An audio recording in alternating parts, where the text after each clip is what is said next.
Hey, we should be live. Hopefully, everyone can hear us. Testing.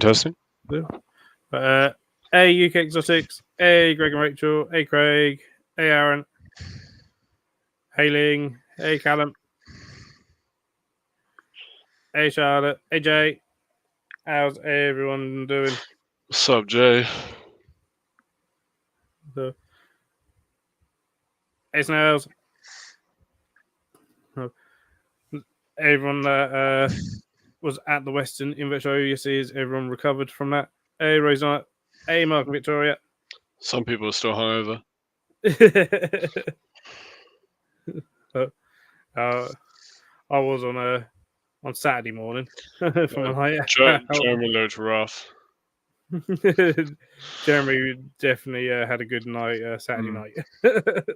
He definitely had a good night, and yeah, it was well worth going out to see Jeremy drunk. You guys pay attention to what my shoulder looks like now. By the end of the live stream, it will be covered in feathers and bits. This bird just loves like preening on my shoulder. So, hey there. So, yeah, tonight we're joined by Jolly of Eight-Legged Emporium, and you may have seen him yesterday at the show with Micro Exotics. If anyone who doesn't know you, do you want to give yourself a quick introduction and what you do? Yeah, sure. So my name's Charlie, as stated. I have an Instagram page called Eight-Legged Emporium. I wouldn't call myself a shop or anything serious, but I do some breeding. Apart from that, I got a massive passion in animals in general. Mostly snakes, to be honest. I've got a snake t-shirt on right now, actually. I'll stand up. Ah, nice. Yeah. In particular, venomous Asian species. Somewhat specialize in. But I don't keep any snakes right now. Maybe soon. We'll see. Oh, yes. Did you have something to say? So don't forget about me. Yeah. This is not my bird. This is my neighbor's bird, but I'm just looking after it. And he's pretty happy to chill on my shoulder all night. So figured I'd get him out for the live stream. So fantastic. So, what is it that you do keep, probably? As in spiders. Yeah. What do you keep at the moment? Yeah, so my biggest focus and the things that I love the most are baboons.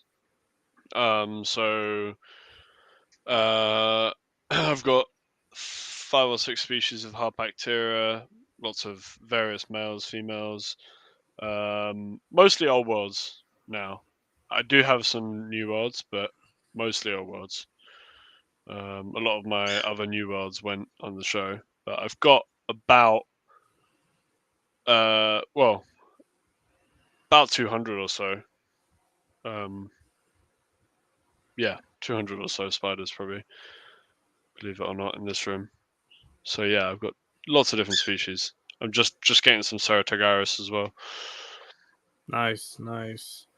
I'll just highlight this. Cheers, Callum. Callum's put $4.99 into the chat to say fruity beard. My beard hasn't been fruity for a while though, because they don't make that oil anymore.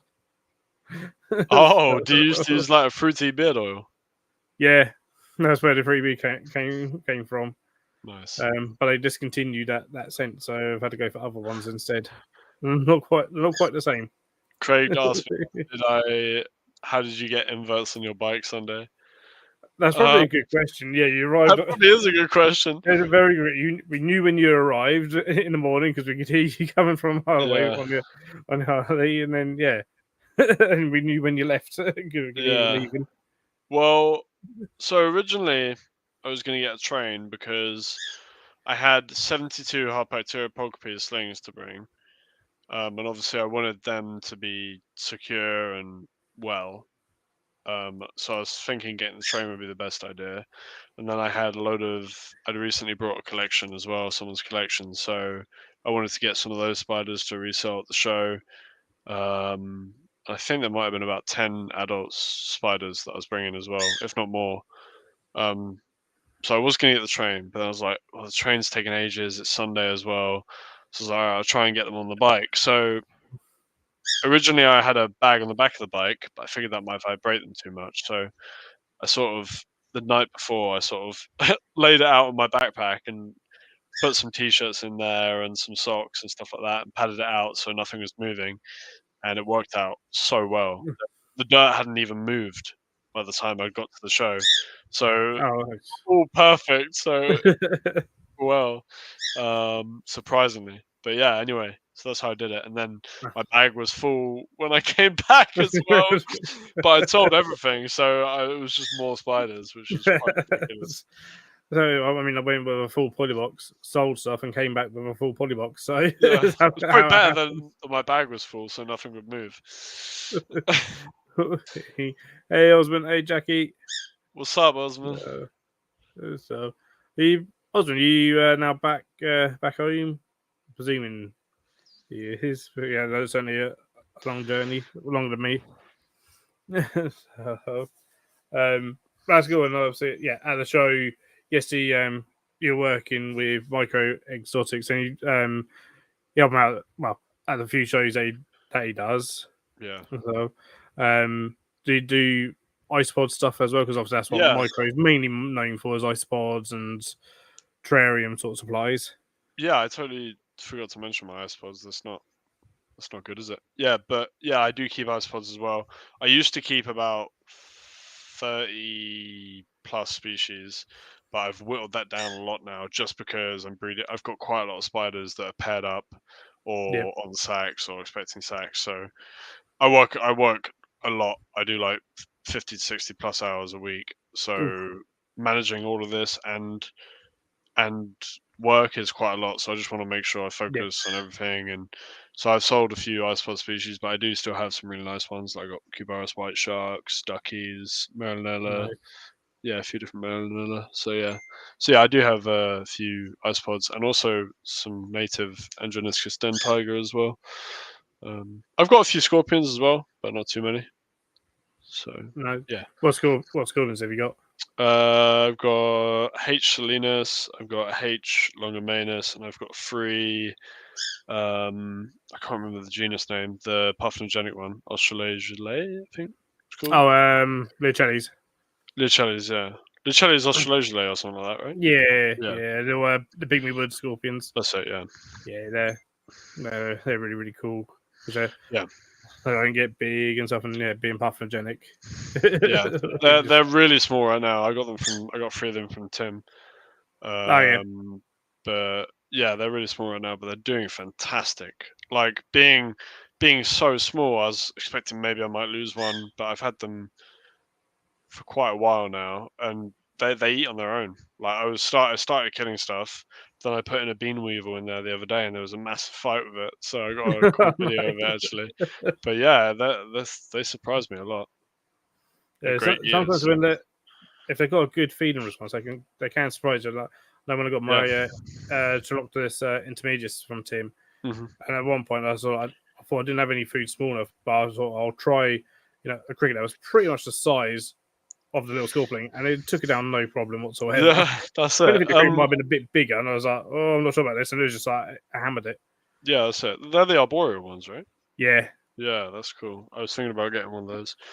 The thing is, with me, partially, I don't want to commit to something I'm not 100% committed to, yeah, like because I want to make sure everything has good welfare. And if I'm not breeding it or something, or I don't plan to breed it, I have a lot of stuff that I'm not breeding, but I just want to be 100% committed with space as well. I like to keep everything neat.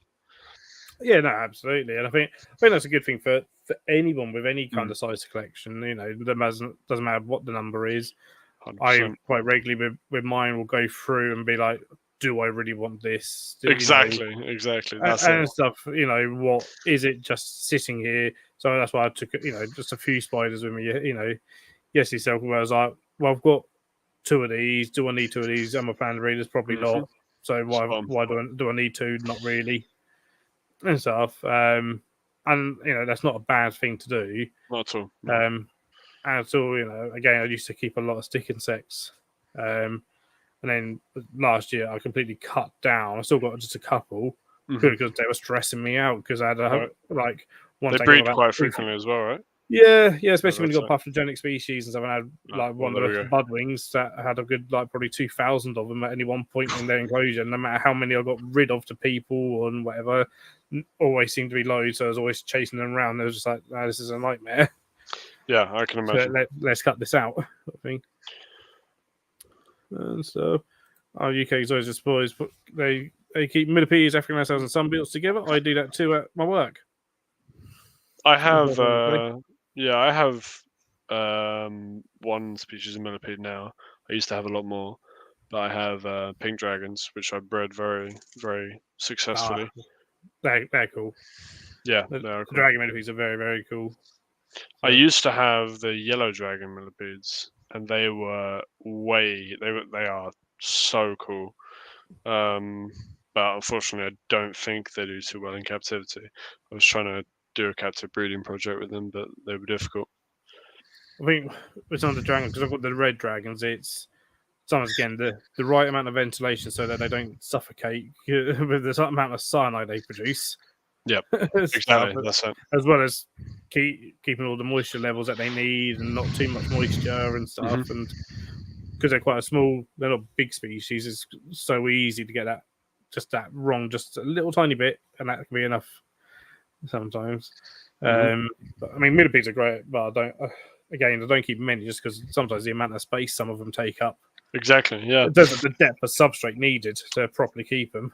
Well, that's it. And I think with isopods and millipedes, especially millipedes, being well, a lot of them are quite fossorial and stuff like that.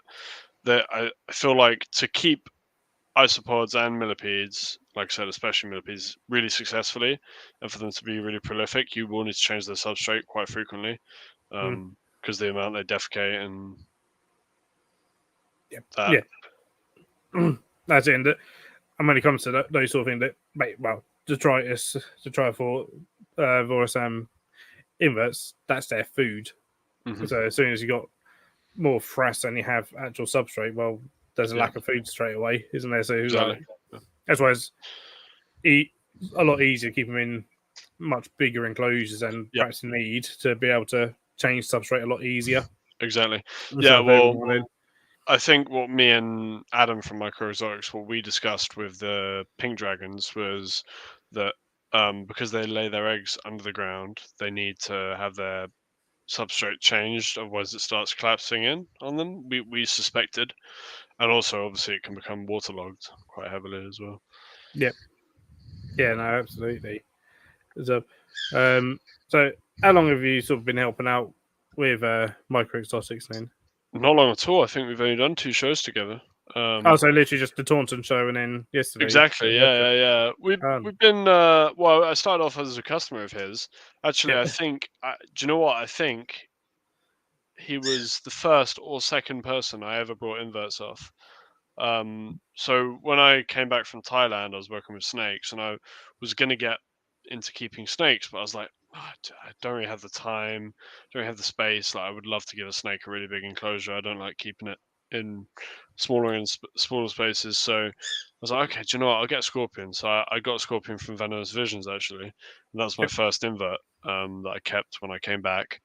And I also got some isopods just as cleanup crew, along with a few other species to keep. So that was my first 2 purchases actually, of inverts. And then we started talking one day, and we just started talking for ages. And eventually, I just said, if you ever need a hand at one of the shows, give me a shout. We did, and we just got on really well. Like, we got the same sense of humor. Um, I really like his passion. Like, he captive breeds all of his own stuff. Yeah. He doesn't sell anything that's not bred by him, which is That's what I really really like. admirable. Really Like, admirable.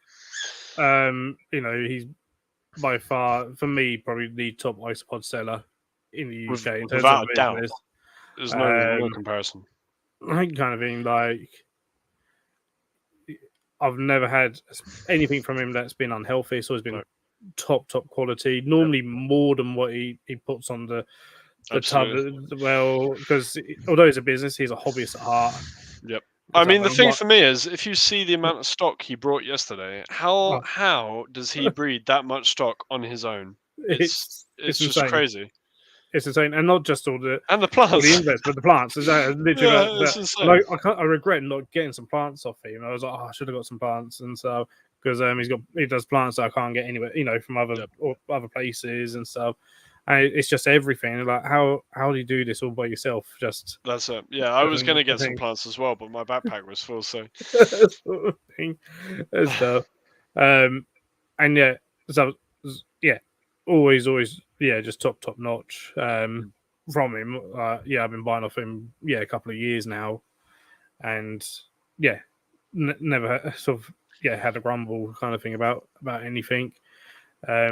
I had deliveries, and every delivery's been top notch, top quality exactly. Yeah, and he's and very stuff. transparent. If you have any issues, you message him. And Yeah, speaking on his character as a person as well, he's a fantastic guy. He always brings me food and stuff at the show, which is just awesome. You know, when someone takes care of you as well, it's fantastic. yeah, absolutely. So you mentioned about obviously you got a love for snakes and stuff. You mentioned Mm. about time. Have you ever kept snakes before you went Yeah, I out there? have. Yeah. So I think what probably started my passion with animals was probably keeping a snake. So for as long as when I was very young, we had like a 14-foot red-tailed boa. It Oh, was nice. very yeah. It was we had it in a massive, massive, massive viv, which is even back then the husbandry wasn't as good as it was now. My dad obviously did a lot of research and he made the viv himself. It was massive, massive thing. Um, so we had that, and then obviously we also kept corn snakes and rat snakes and stuff like that, which we'd often rescued from people that didn't want them or something like that. It's actually it was quite frequent. Well, even now it is quite frequent. People find them in boiler rooms and stuff because their kids get bored of them and they just chuck them outside and they find their way into a warm area like a boiler room or a shed or something like Yeah. that.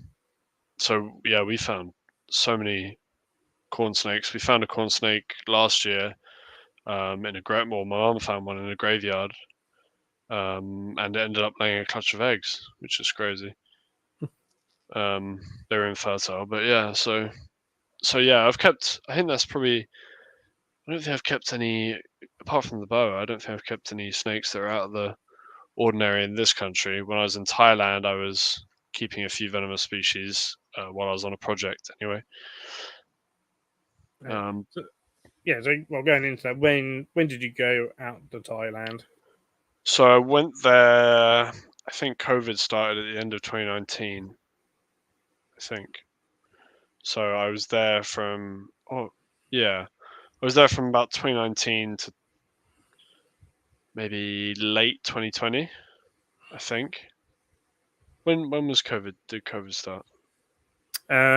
Was it March 2020? Wasn't it? It kind I of think so. came to, or at So least like that's when it kind of happened in the UK and stuff, wasn't it?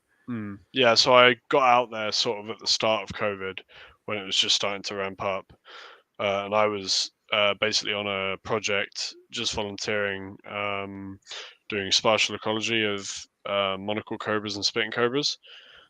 So they had like trackers on these snakes, and we'd go out and track them every day to study their behavior and how close they would get to humans, their different habitats, environments, movements, how far they would travel each day, um, what their prey would be often, lots of different things we would get from all of these. Okay, started in 2019. Yeah, but anyway, I was there from, I think I came back 2021 sometime, I think. And I was in Thailand for 2 years, but I was on the project for about 9 months near a national park called Khao Yai in northeast Thailand. So yeah, basically my day would consist of waking up at 6, going out. I would be given a group of cobras to track. I'd ride my motorbike to the cobras, get off, track them, pinpoint their locations, log it in like a GPS and data, and then work out how far they'd moved, what their habitat was, what the terrain was like.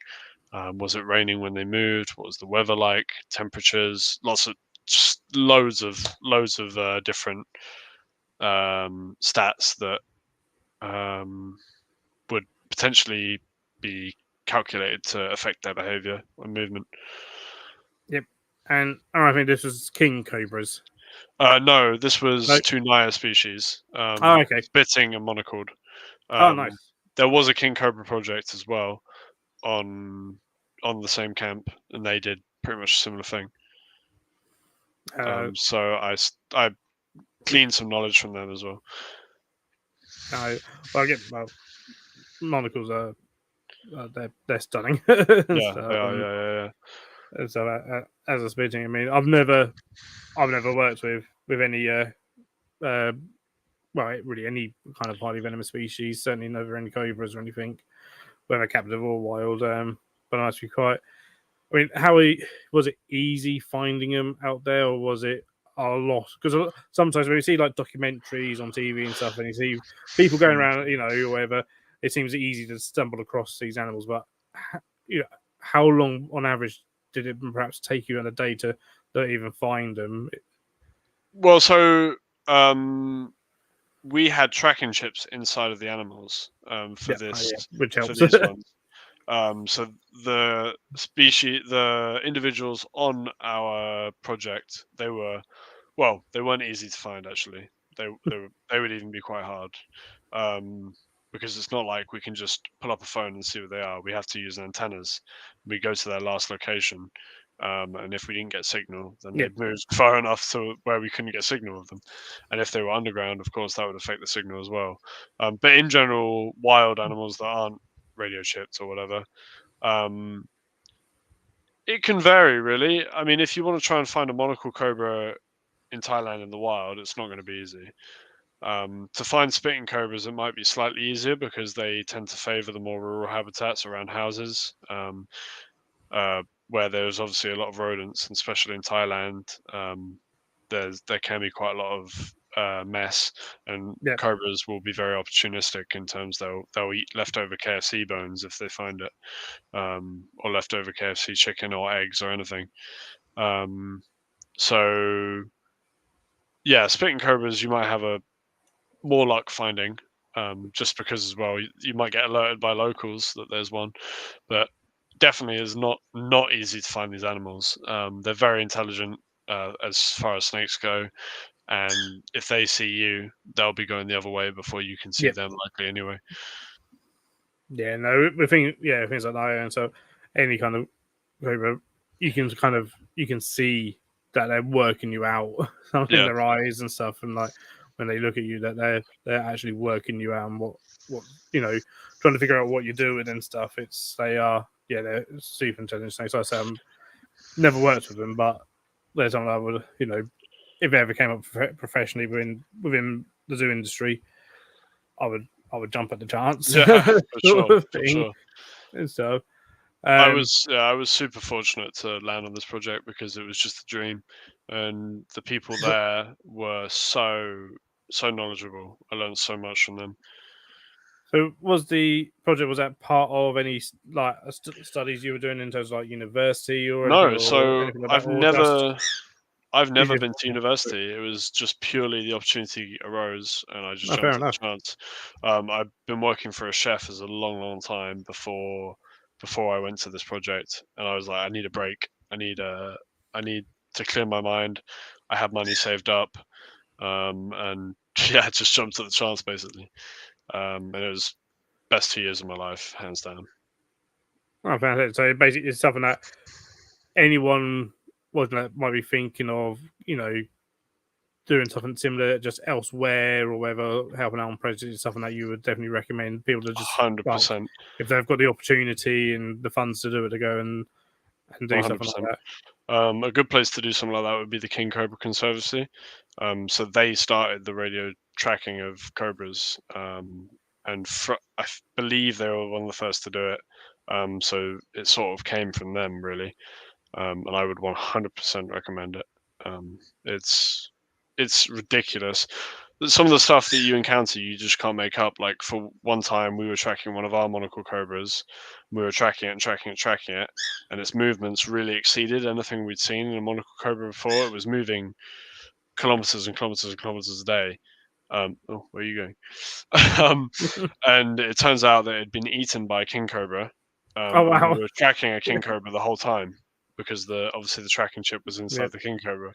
So There's many more ridiculous stories that I could tell. That's just one of the more interesting ones. Yeah, it's crazy. Yeah, definitely kept me fit as well. Tracking through the jungle every day, and sometimes we'd lose a snake days on end, and we'd just be having to search for it 24 hours. Yeah, it's a lot, but it was No, amazing. no, it definitely sounds. And of course, out there you got very different temperatures to and humidity levels to what's in the Yep. UK and stuff, and probably living a very different life out there. I would For sure. imagine probably. Where was it like? Were you camping out there, or were you in like huts, or was it actually like Yeah, a town or so something? I was not in a town. No, we were in the middle of the jungle. It was like a how would I describe? It was like not even a town. It was like a small cluster of buildings in the middle of the jungle. You'd have to drive up this big path, and you go through the jungle, and you just end up. You're literally in the middle of the jungle. So we had king cobras come through our our site twice, I think, while I was there, and we'd find snakes on the regular, just in and around our houses. Yeah, I would say it was almost like a hut. Really, it was just made out of Yeah. wood. There was no air conditioning or anything like that. We had fans, electricity, and stuff like that. But yeah, the nearest major town was maybe 30 minutes away. Um, so yeah, also risky because there's not really any hospitals that. What I was going to be when I was young, I don't know if you ever saw. I saw it. Oh, it was a good few years ago now. There's a film called Minutes to Die. Okay, Um, that was all about snake bite crisis okay, and stuff. Um, and like very much focusing on not places like Africa, India, Thailand, Papua New Guinea, and stuff, and like just how crippling it can be for families hmm, when they get bitten by a snake if they're 4 hours away from for sure. a hospital, this and that, or can't afford the medical care. So, did you is there any did you witness anything like that in your time in Thailand of people, the sort of human animal conflict with venomous snakes? Definitely lots and lots of human animal conflict. I've never ever seen anyone be bitten by a seriously venomous snake while I've been with them. For the most part, the people I was with were very professional. Yeah, There was never any irresponsible handling. The techniques that we used to catch cobras was amazing. Um, but obviously, the issue with tracking the cobras is that when we track them and they're in someone's house, that can cause quite an issue because whereas before they had no idea they were in the house, now they know that they have a cobra in the house and they know we can yeah, also catch it. Now, for us, we want to just experience its natural behaviors and leave it in the house. But for them, that's not such a, of course, that's not really something they want. yeah, So when that was the case, if it was under their house, there was not really much we could do about it. But we'd increase the amount of times we'd track it to make sure that if it did come out, we could tell them that it had gone. In one example, my project leader was away, and I tracked a spitting cobra under someone's house that lived right near our rice fields. Someone's really wanting attention right now. What's up? No? Okay. Um, yeah, so it got under their house, so we set up some traps and stuff to catch photos of it if it left. But when I came back to track it, despite I speak quite good Thai as well, because I spent many years of my young life in Thailand as well. So this was another benefit of me being there. So despite me reassuring them, they have kids in the house, they don't really want that there. One of them, when I came back to track it, the guy had stuck a hose pipe down the hole to try and flood it out. So I sort of called my project manager. I was like, "What do you want me to do?" He's like, "Yeah, just catch it and remove it." So they instigate a lot of conflict with the animals, which can lead them to get bit. Where, yeah. in other words, before we were here, the snakes were in their houses all the time and they weren't getting bit. But now that they know it's here with the radio tracking, they're trying to. Oh. Sorry, 1 second.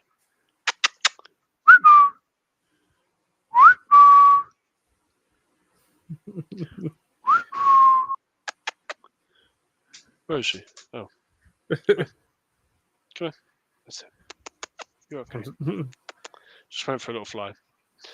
I could tell he was getting really impatient and like making lots of noise. Hey, To use not some talking about me. energy. Yeah.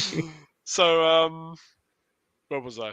Yeah. So obviously, them trying to kill the animals is most of the time when they get bit, when Yeah, they're trying to kill the animals or trying to axe them or trying to cut their head off or whatever they would do. That would cause them to get bit, and it's the same in Africa, same in Asia. The lack of education about snakes causes them to.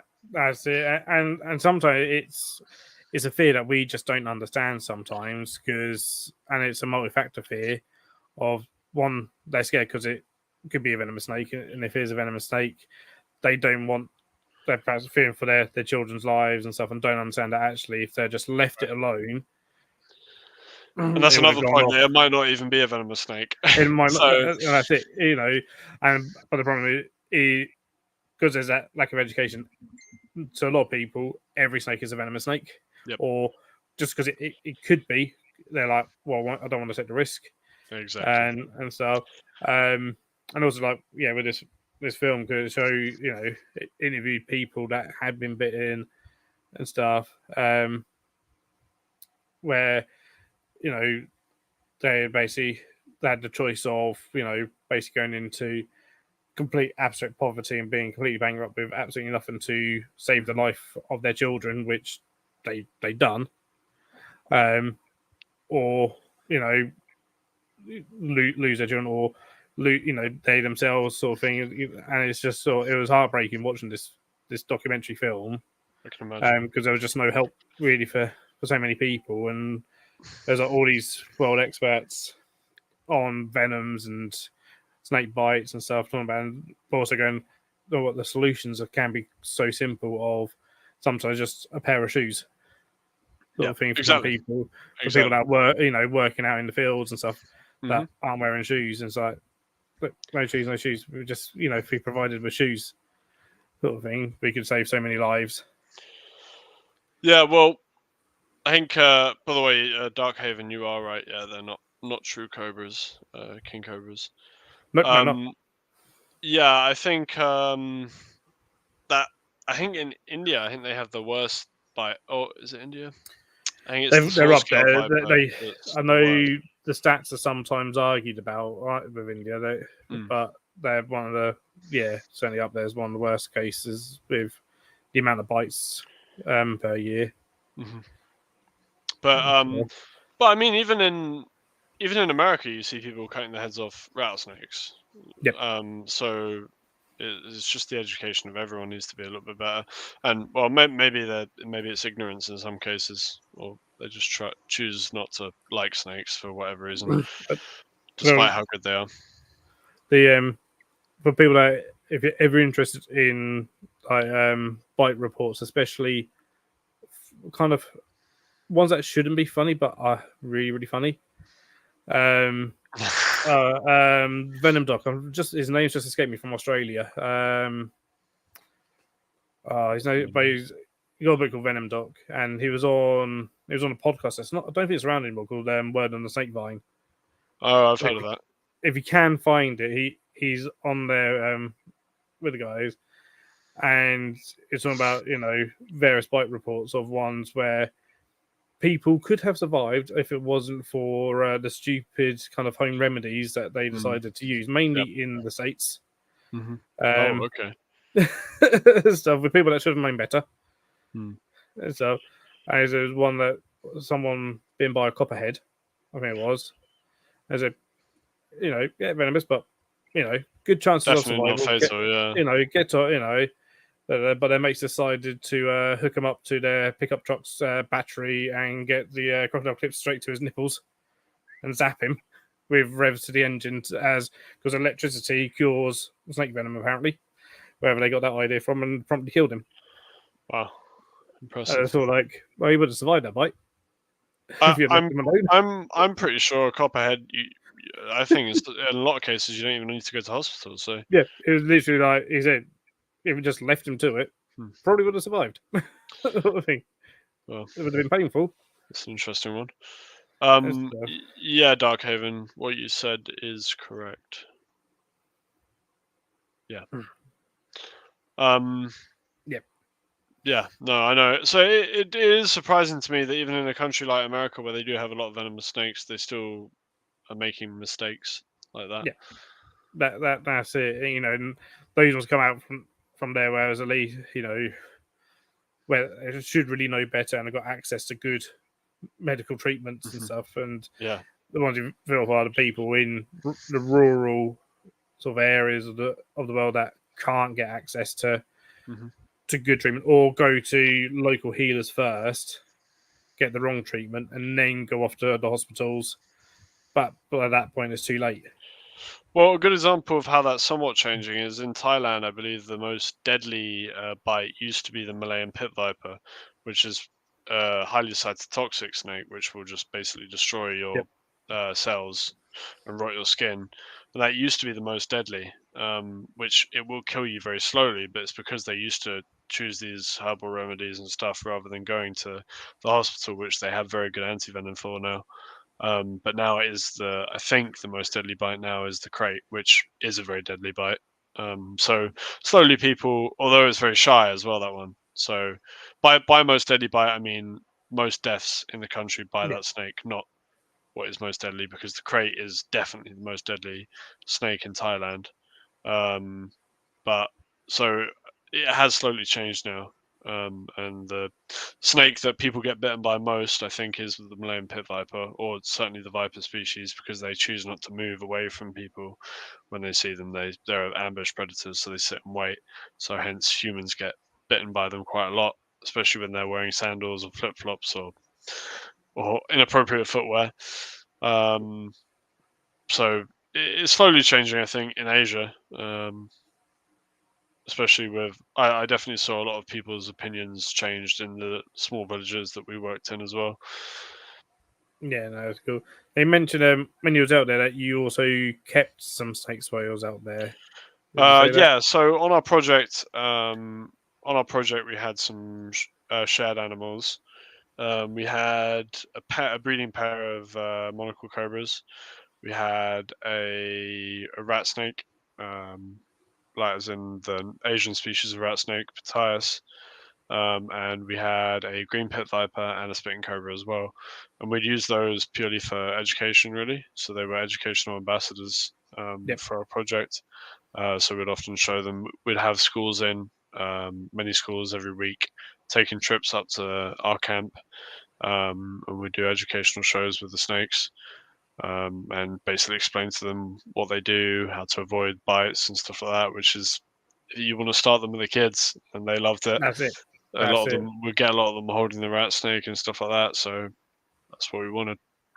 No, absolutely. And educating the kids, then coincidentally educates the adults as well because the kids go and Exactly. tell their parents, no, Exactly. no, no, this is what we learned, this is what we done, there was fighting sort of thing, and you're doing both at the same time just by focusing on the kids. Spot on. And so, it doesn't matter what the species is. Well, it's always if you get the kids interested, that you know, hopefully that's going to go upwards.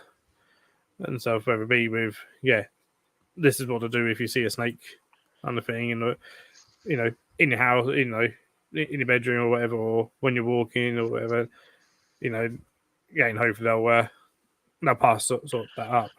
Exactly. So, Yeah. Well, I mean, most of the snakes in Thailand aren't venomous, no, and an even bigger majority certainly aren't going to be life threatening. So, that's it.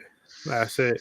So, I mean, but where's it's obviously not just snakes that you would have seen out there. What sort of other things did you see in your time out there? a lot. So I saw Heteropoda David Bowie just as it was first Oh, described. nice. So that was really, I'm pretty sure anyway, I need to look that up, but I'm pretty sure it was just as it was first described. We saw Heteropoda David Bowie. We saw some undescribed Kilobrachia species when we went to deep south in Thailand. Obviously, the birds out there are fantastic as well. So we saw hornbills, snake eagles, um, one of the more scary things that happened while I was there. Along this path we used to track, one of our monocle cobras went almost into another national park. It was so deep, and we'd frequently see elephant tracks there. Oh yeah. And we would also see something called a gower. Can you pull stuff up on screen or no? Because if you can, this would be If you cool. got photos of a Garrett, that'd be I do. amazing. If you got actual photo, but a lot of people probably don't realize they inadvertently see a silhouette of a Garrett without realizing it quite a lot. Yeah, so I think this is probably a good. So This is a good photo. if you go into present on your StreamYard, it Oh, I should can present. Yeah. Okay. to then share screen. StreamYard. Present. Share screen. And you try one, it should pop up, and I should be able to bring it up. The Indian gower. How's that? There we go. Bang, there we go. Look at that beast. Is that working? Yes, there we go. So that is a gower. So these are obviously like cows or bulls just on steroids, and this is how they look naturally. So there was always And I this. believe they're the it's technically Gower that are the logo for Red Bull, I believe. Yeah, I think it is because Red Bull is a Thai. I think it was created in Thailand. So there was always a myth, right, that these were around where we would track the snakes, and no one had ever seen them really in the group that was here before us or the group that were with us.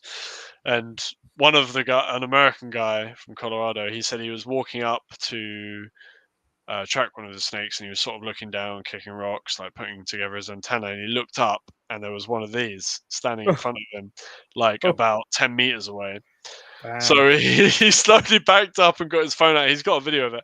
I would have to try and find it, but he has a video of it, of him breathing heavily and just saying, like, swearing, like, what the hell, like because he couldn't believe it, and he said after that, he said, I'm not tracking up there anymore. So about a week after that, I was tracking in that area. I was like, yeah, screw it, I'll do it. And I was walking forward, and I heard a twig break in the forest to my right.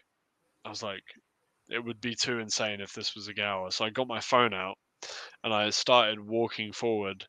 And then I just saw it through the bushes, and it started scampering. I didn't know whether it was running away or running towards me, but I just turned around, and the You video weren't was stopping to just just find me out. running. Yeah, so I saw the back of it in the forest to my right, but I didn't manage to get any good photos, so I just sprinted away. Yeah, so that was definitely an interesting encounter with that guy. I wish it had been from a little bit further away, where I could have got some nice photos and admired it. But they're definitely scary animals. I No, don't think you'd be able definitely. to stop one. I've seen them in in a UK zoo, but I don't think they Okay. were necessarily like fully grown, but they were Right, still right. massive. Yeah, And and seen from a distance, and you knew they were there, kind of thing, and for sure. in a safe space, kind of thing. But yeah, certainly to potentially sort of stumble across them in the forests, in the wild, In the is wild. probably like, Yeah. oh, Trying to think so, of any other crazy encounters I've had. I don't think there's any. There's not a massive amount of mammals in the wild in Thailand, or if there are, you really have to look for them anyway. There are sun bears in Thailand, which is really cool. You can see them I think you can see them in Kengkachan and Khao Yai. But yeah, I can't think of any other crazy animals I've seen. Yeah, lots of insane inverts. Lots of insane inverts. yeah. Lots of heterometrus. That's why I got scorpion when I came back. Actually, I was keeping a wild heterometrus on the I campsite. was wondering. I was like, yeah, if you came back and get a heterometrus as your first scorpion, it's like, oh, I saw these. It's like, Exactly. Yeah. So I was keeping a wild heterometrus just on my camp, and I would often keep them for like a week, like feed them something. And it's probably not right, but anyway, I'd feed them something and like create a nice enclosure, and then I'd put them back into the wild, and then keep another one or something. So yeah. So, you know, as basically most of us probably done that as kids and stuff. Exactly, yeah. With native thing. I certainly did with little native isopods or little Yeah, beetles or whatever and stuff. That just as our people. But let's face it, the kids out there probably do that as yeah, well and stuff. exactly, So it's all part of it. yeah. And then is that what perhaps spurred you into the inverts? Then because you said the Scorpion was your first invert. I would say almost certainly. Partly, obviously, they take up a lot less time, and then Yep. also with me keeping a scorpion out there because I wanted to keep something, and that was obviously convenient. I'm not going to keep a snake because I don't have space to keep a snake out there. I'm not going to take a snake from the wild. But an invert, maybe it has less impact, and it's not sort of going against what we're trying to do. And I put it back right where I found it. So.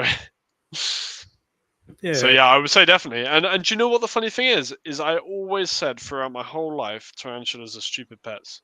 Always. No, seriously, I said, why would anyone want to keep a tarantula? You can't hold it. You can't like you don't really do anything with it. Like, why would you want to keep one? And now I have like 200. So I mean, it just shows. Yeah, it just it just shows. takes that. Sometimes just takes that one thing just to switch. Thank Just you, to that Alex. switching inbred. I'll see you, Greg. Cheers for joining, mate. So I hope you and Rachel are well and keep well.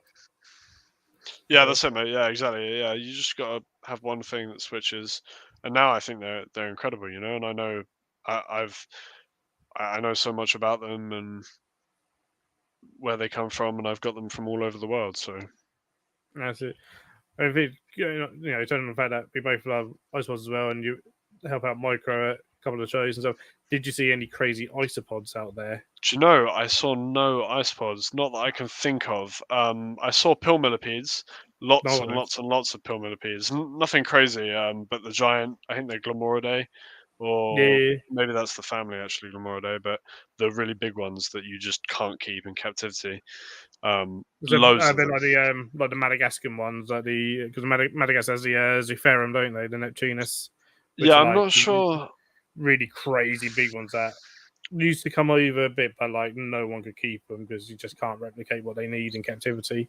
Yeah, these ones are big, like really big. I've tried to keep a few European species because I wanted to breed them in captivity, but I haven't had success either.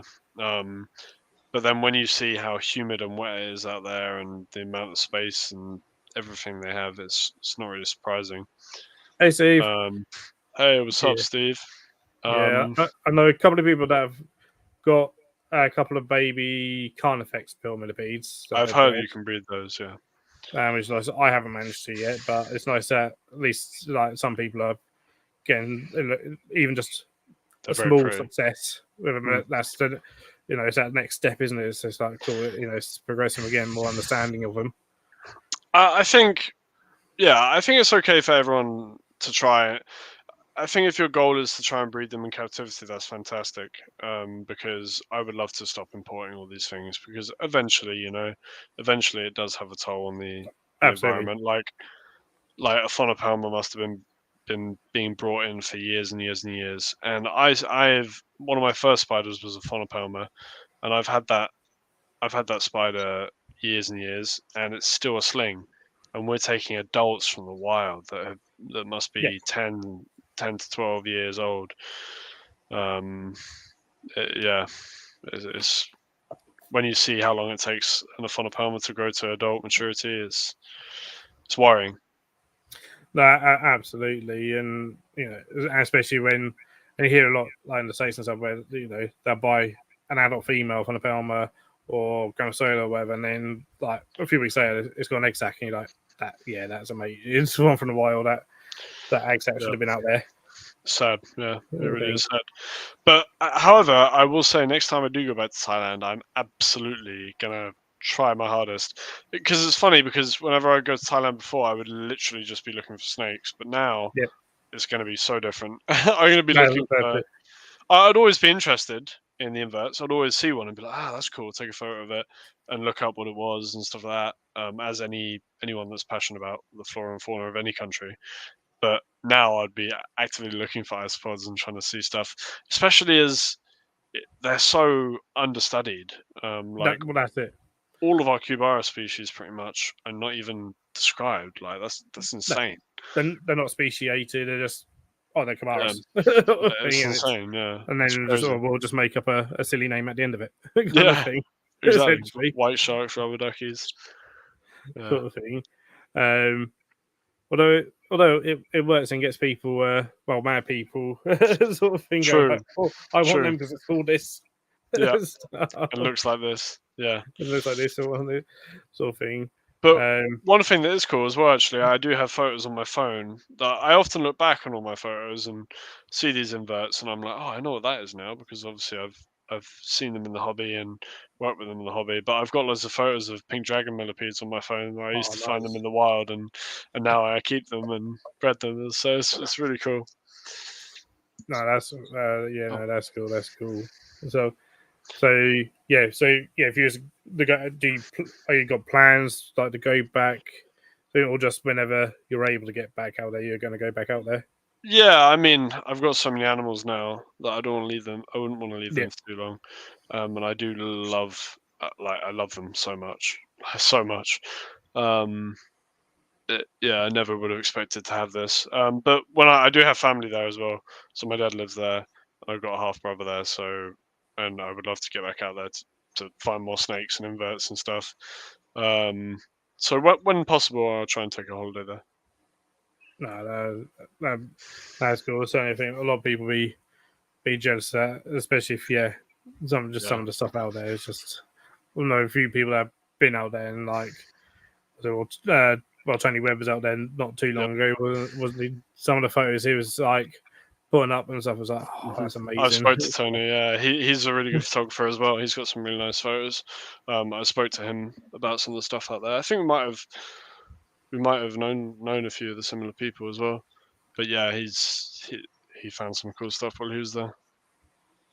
It's such a biodiverse country in terms of reptiles and inverts. Me personally, I don't think there's anywhere better. That's cool. The amount of vipers and everything. Awesome. So that's awesome. In terms of sort of in the UK, you obviously got your collection now and stuff. And you said at the moment you're not thinking you're not going to get any snakes or anything, but is that something you would like to do in the future if you had the space or if you felt you had the space and the time? I'm going to be moving house soon, so we're trying to find somewhere that has a spare room, ideally. And if that is the case, then I'll probably get a snake or maybe two. I was looking at a Boiga melanota recently, so nice. A mangrove cat snake. So I'd definitely get something like that, or maybe a H-gate false water cobra. Nice. Probably something Asian though. Probably like a Boiga melanota or any Boiga. I really like Boigas. Something where you can make a nice planted terrarium, lots of nice live plants. Something I can sort of pick out a slice of jungle from my head and put it into an enclosure. That's what try and replicate almost sort of like a bit of the Thailand jungle kind of thing. Would be like that reminds me of this. Exactly. That's what I did for a giant Asian mantis. I sort of tried to create a stream bed that I used to go to in Thailand, and the enclosure is still going now. It's actually got a Pocotheria ornata in it. Oh, nice. That's what I did for that one.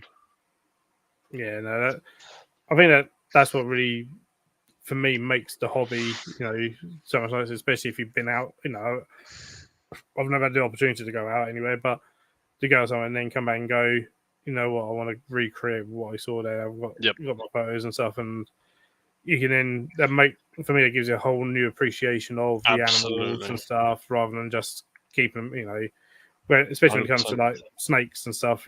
Do see, the people that just keep them in tubs and that's it, and this and the other. It's not for me. No, it's not for me. Probably best we don't get into that too much right now, because that could be a whole nother stream. So, but as soon as you set them up, not even necessarily like as a biome setup, but at least kind of like pseudo naturalistically, with some just some topsoil and leaflets or whatever. You just see a whole new animal sometimes. I was just about to, you took the words out of my mouth. That's exactly what I was going to say. Like, you see different behaviors, you see periscoping, Yeah. so many different things, And so and you create an enriched enclosure. It doesn't have to, even if it's not live planted, like with fake foliage and branches and stuff, it still get a lot of these behaviors. But if you can, have the money to, to get the lights and to do live planted and stuff, like, some of the behaviors, it does become a completely different animal. And for me, I find I appreciate that animal even more Yep. without the need to handle it or interact one on one with it, just to be able to sometimes just stand back or sit back and just observe. Admire it, yeah. Well, one person on Instagram called Chris Sweet, he's a good friend of mine, and he keeps all his animals in just the most amazing enclosures. He must have, well, hundreds of snakes. And he basically redesigned his house to have like massive sliding glass windows with these incredible bioactive enclosures. Like, there's literally a king cobra inside this enclosure, and there will be snails, lizards, agamids, millipedes, centipedes. He had a killer Brachus electric blue in one of his king cobra enclosures. Like, it is like a small ecosystem inside this enclosure, and he has hundreds of them, and they're all just you couldn't recreate it. They're just fantastic. But he has got a YouTube channel, and he also has Instagram. But all of his enclosures are just fantastic, and his husbandry is really inspiring to me. The way I even keep my spiders as well. No, I have to check him out. Definitely, yeah, mate. Yeah, definitely. definitely. Send me his link. I don't think I'm familiar, so I have to look at that. Steve Doe's report that he's been to Thailand, Laos, Cambodia, Vietnam, saw some local wildlife, but he wasn't keeping inverse reptiles in, so he ran away. Yeah, it's funny that, like you said, how like my change in perception with tarantulas, thinking they're stupid pets. Like, you get one, and then it's like you appreciate them so much more. Yeah, and I mean that. I find that happens with so many things because, like, I suppose so many people like, why would you spend it on a woodlouse? Why would you keep a woodlouse? I had it when I first started keeping I'm a Lily maculatum. We got, I don't know, 10 years ago or whatever and stuff. And at the time, people were like, why would you want them? I'm like, because they look cool, sort of thing and stuff. Yeah, and look, they're cool to where that's observe gone as now, well. a lot more people are keeping isopods. The fact that we've now got isopod stores and stuff, and people specialize in them and stuff, and just the sheer amount. And it's that thing, even my mum, she was one of those that was always, what are you getting those for? What are you buying those for? Kind of thing. Didn't understand it. And But I now was like, she's oh, fair buying them. enough. And now she's buying loads herself. And has even gone on to the breed expansis, which I was like, well, that's amazing. Wow. She's gone from just breeding dairy cow, Lavis dairy cows and orange and stuff, straight up to breeding expanses. Yeah, they're an incredible isopod. They are. Stuff, which is fantastic. And again, for a couple of years ago, she never thought about it. Well, a couple of years ago, we probably didn't even have many Cubaris species described, let alone in the hobby. No, not at So, all. Not at yeah, Adam was saying yesterday. Hey, Natalie. What's up, Natalie? Adam was saying yesterday that there's sort of like an isopod. It'll be in a future video, but oh, is that who you got it from? Oh, awesome. Oh, there you go. Steve just said, I did a jungle trek in Thailand, walking along a path, grabbed a banana palm, not realizing they are soft and fragile, and slipped and fell down a hill holding a banana. Yeah, they have kind of porous sort of. Well, a lot of people don't realize that banana trees, you put tree, are not trees at all. Because they're not woody whatsoever. You can cut through a whole banana tree with a butter knife. Yeah. And stuff. Because we've got them at work in my tropical house and stuff. And and they're just so soft. You don't want to, can't support your weight with a banana tree. But when you don't realize that, you think, oh, that's a tree. Yeah, Adam was saying yesterday how there's kind of like an isopod gold rush now because people are like going further and further out into the jungle to try and find new species of isopods. In the Philippines, it's quite big, and obviously the fact that they can collect them there and then send them off somewhere else in Europe and stuff that has less restrictions on sending stuff like that into the country. Obviously, the native people there can make a lot of money from, and the people that are bringing them in can make a lot of money as well because it's one of these double-edged swords as well, though, that they see us over here in Europe, in the US and stuff, spending sometimes quite a lot of money on these species. That can be a double-edged sword where they're then potentially even ruin certain habitats, trying to get for sure. brand new species to get out and they get into the trade somewhere before they've been described and stuff. And that may not be a great thing just because unfortunately money does drive people.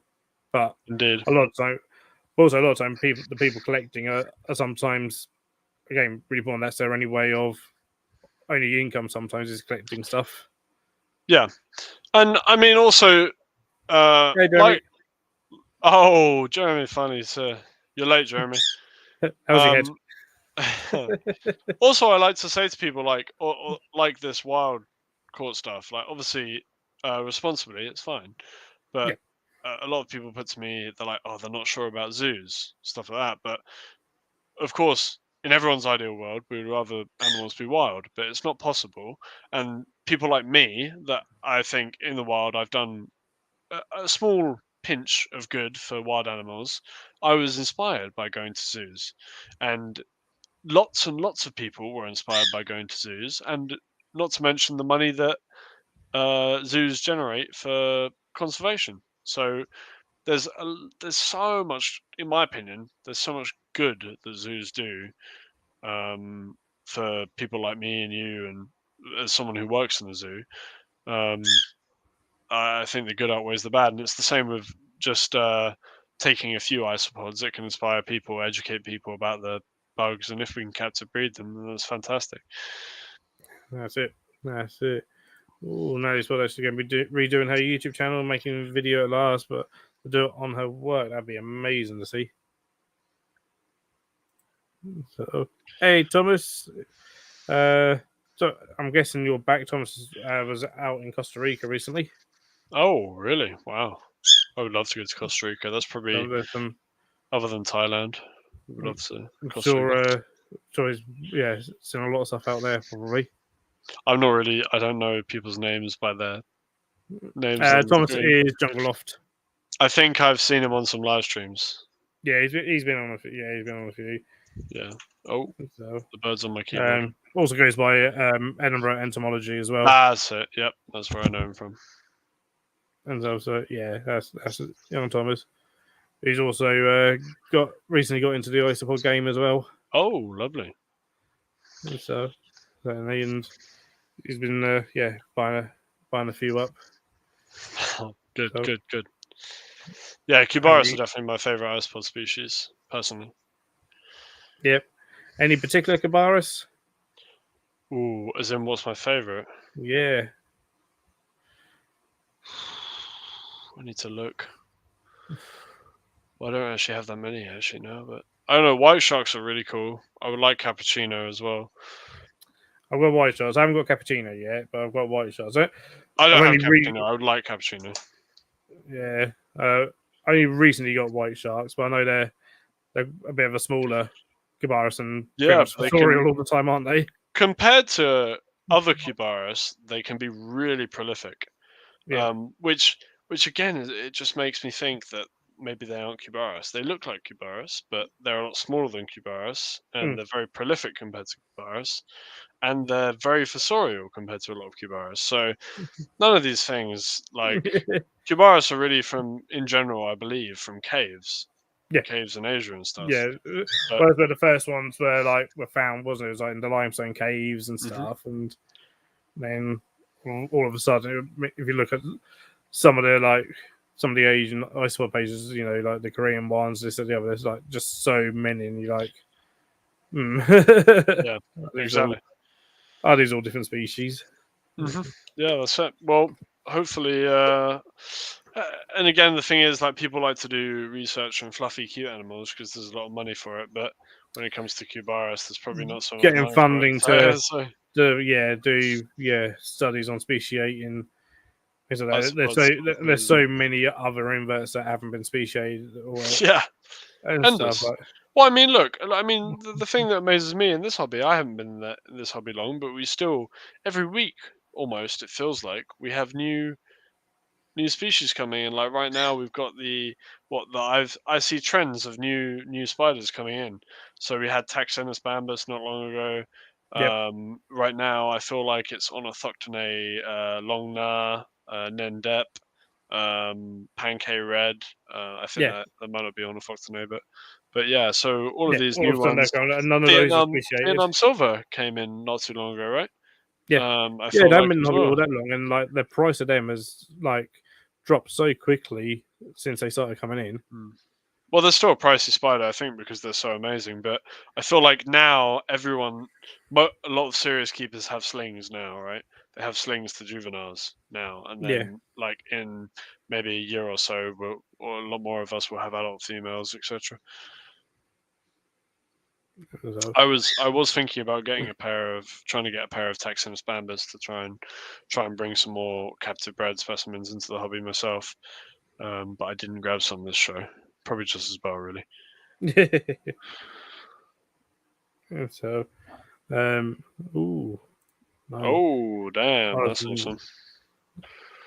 very well, nice one, Osmond. I'm not. That's the only pokey name that I absolutely hate trying to pronounce. But that's very nice. I only bought the one, and yeah, first time female, nice. I mean, they grow so quickly. The Orphanaceous diachromata, No, I've heard has been around for a while. it's been in the hobby for a good few years now. I think, yeah. So, Although again, they're not common. I would say. no, you don't see them every day. You don't see them available every day, but they've only been I've seen them around for for a good few years. Mm. So definitely. So, I'm a but real sucker yeah, for anything not common and rare. So I don't know if you've heard of Orphanaceous species Mandarique purple. I haven't. I don't think I have. Yeah, No, so I just picked one of those up at Bristol as well. I nice. can send you. I'll put a photo. Yeah, so for me, it's like if it looks a bit weird or whatever, it looks a bit unusual, I'm probably gonna like it. So like years ago, I used to keep giant velvet mites. Velvet mites. Yeah, from India, you can't get them anymore, but they're like mite that sort of size mite Okay. and stuff, and it's basically predatory. Um, Um,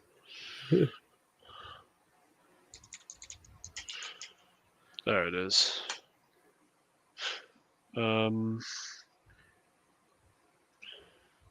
Yeah, so mine doesn't look quite like this, but this is somewhat what they look like. Let's do this old. Oh, okay. It's come up as Quaison Blue here. I wonder if they are Quaison Blue. Thomas saw on a pound. Go for him. Nice. Hey Bailey, how you doing, mate? Long time no see, actually, Bailey. How you doing?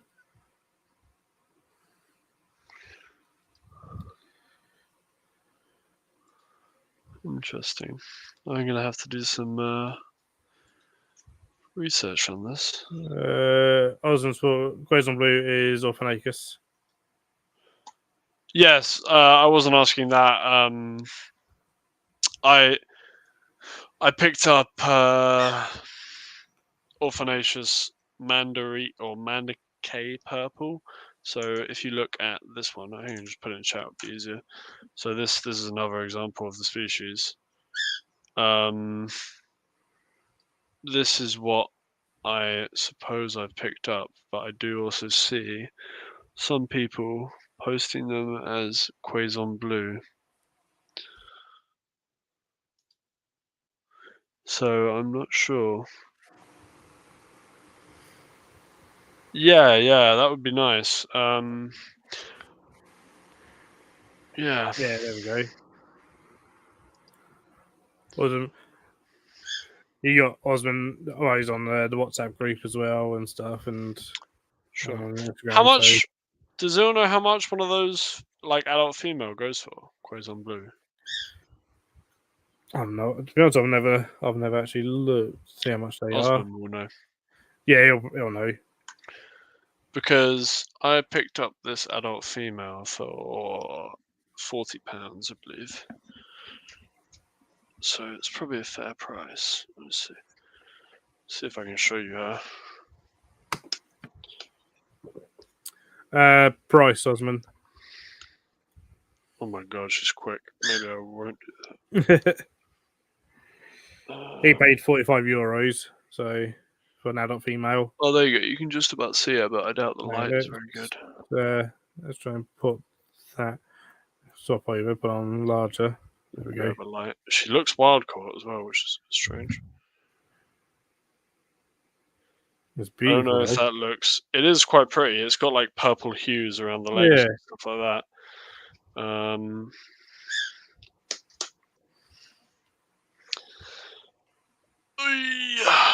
There we go. I also got a Omathyma species Langkawi, so that's really cool because they're rare.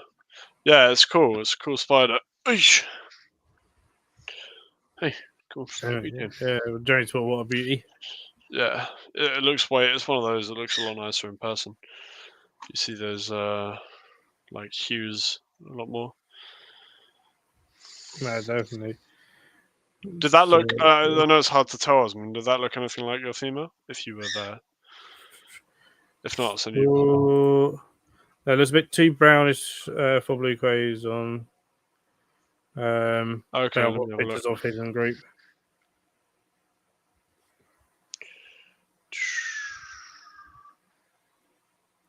But yeah, it's one of those difficulties of where things aren't necessarily speciated and stuff. Exactly, mate. That's it. Yeah. You know, I was thinking recently, like you can literally. Oh, you going on there now? You don't want to come on me anymore? Oh, okay. Nope. Yeah, it's one of those like you could literally put a tarantula that's like a sling or doesn't really look like anything, and you say, "Oh, I've got orphanaceous species purple zebra," and just sell it, and it's like, well, it's just my name for it, purple zebra. What are you gonna do? You know, well, it's a game a bit like me and Jeremy at the Capital Show from Bugno got the Cabarrus Thai Blue Angels. Yeah. They're not blue. sort of thing. Like, what is it? Sort of thing is what they are called. But they look. Yeah, they were interesting because I hadn't seen them anywhere other than on Bugnut, which is really strange. So that made it a little bit more strange to me that you're on that. That no one else had them. And neither me nor Adam had heard of them or seen them, and I hadn't seen them anywhere else. And I follow quite a lot of exotic icepod keepers, but we hadn't seen them or heard of them. So to see what's going on. Like I say, I hadn't heard of them. And I was like, well, they're not blue, but they're kind of cool looking. They're breeding, sort of thing. Okay. Work out, try and work out what they are at some point between us. Sort of thing. Be like, well, Thai Blue Angels. Who knows what they're going to be? Do you know? That's it. It's what they were sold to us as, but. So, well, they're not really blue. They maybe just, I don't know. Me and Jeremy will come up with something to call them probably. Between do you know what's quite funny? Like, I know Bugnut do quite a lot of importing of animals. I know they get quite a lot of different shipments in. I would bet you the people in Thailand were just like, okay, so we're going to give you 10 electric blues. We're going to give you these. And we found these isopods. Do you want them? They're like, yeah, Yeah, probably. okay. Blue and just. Do you know what I mean? It's just like Oh, it's they're all right. catching all these animals, and then they're just like, oh, do you want these as well? Yeah. It's throw how it them happens sometimes. I mean, some of the lists sometimes don't even specify what something is, and be like in. it's what just put iSpot down, so it can be anything. So I was in one list where it just said tarantula-like spiders. Well, you could argue almost any spider then. Almost any spider is tarantula-like. Another thing. So, so you do get that sometimes on this, but they're very, very vague, and it's kind of down to the seller to ID it and stuff, or the person who's brought it in to try and ID it and stuff, and sometimes that just doesn't happen. Maybe us who might be going to Rotherham. I'm guessing you're talking about the IHS show in September. I will be there. Sorry, I'm going So to take a mouthful of food. do you attend the IHS shows at all, Charlie? Even just by yourself? I don't know. No, I didn't think I'd seen you at those. I should be there. IHS is the reptile one, right? Yeah. Yeah, no, probably not. I think Rotherham's really far as well from me. It was in Milton Keynes earlier this year. Now it's moved up to Rotherham. But I know that, but they're looking at doing like north and south potentially next year and stuff. Yeah, that's far from me. So, I think Milton Keynes would have actually been really close, but I think I was busy. To be honest, I know it's really bad to say, but the snake hobby in this country just does my head in. So I think if I visited, like when I compare the snake hobby, sorry, I just ate some spicy food. When I compare the snake hobby to the invert hobby from what I've experienced, it's just like not even comparable, and I just don't even want to associate myself with the snake hobby. And the trouble is for me, right? And again, this might be bad to say, but if I see someone keeping a snake in a tub, that really annoys me because I know that snake is sentient. But whether tarantulas are sentient, it's arguable.